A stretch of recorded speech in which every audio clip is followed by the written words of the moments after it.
Right age లో right foundation తో residence schools ఇప్పుడు హైదరాబాద్ అంతటా. Sensational music director A R Rahman ప్రస్తుతానికి వివాదంలో చిక్కుకున్నారు. ఇటు బాలీవుడ్ రెసిడెన్స్ స్కూల్స్ తో మంచి చదువుతో పాటు all round development. Right age లో రైట్ ఫౌండేషన్ తో రెసిడెన్స్ స్కూల్స్ ఇప్పుడు హైదరాబాద్ అంతటా.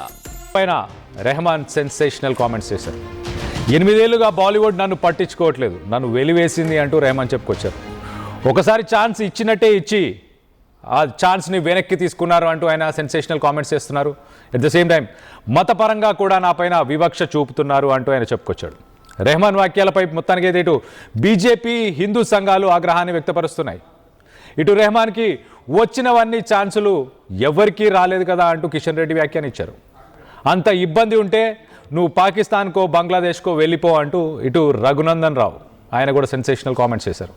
ఇటు రెహమాన్కు అహంకారం ఎక్కువ, నా సినిమా స్టోరీ కూడా వినలేదంటూ ఇటు కంగనా రనౌత్ కూడా సెన్సేషనల్ కామెంట్స్ అయితే చేశారు. సో మొత్తం మీద ఇటు రెహమాన్ ఇటు ఇండస్ట్రీని ఉద్దేశిస్తూ, అలాగే ఎట్ ద సేమ్ టైం ఇటు ఇండస్ట్రీలో మతపరంగా తనని ఒక కార్నర్ చేశారు. 8 సంవత్సరాలుగా తనకు అవకాశాలు ఇవ్వట్లేదు అంటూ చెప్పుకొచ్చారు. ఒక సినిమాకి తనని ఒక ప్రాజెక్ట్కి ఓకే చేసిన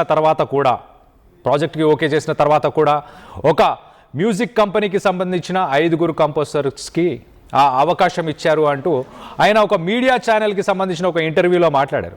ఆ ఇంటర్వ్యూలో సెన్సేషనల్ కామెంట్స్, ఇటు మతపరంగా వివక్ష చూపిస్తున్నారు అంటూ ఆయన చెప్పుకొచ్చే ప్రయత్నం చేశాడు. మా అబ్బాయి 6th వచ్చాడు, స్కూల్ మార్చాలండి. కంగారు పడకండి, రెసిడెన్స్ స్కూల్స్ తో మంచి చదువుతో పాటు all round development. Right age లో రైట్ ఫౌండేషన్ తో రెసిడెన్స్ స్కూల్స్ ఇప్పుడు హైదరాబాద్ అంతటా.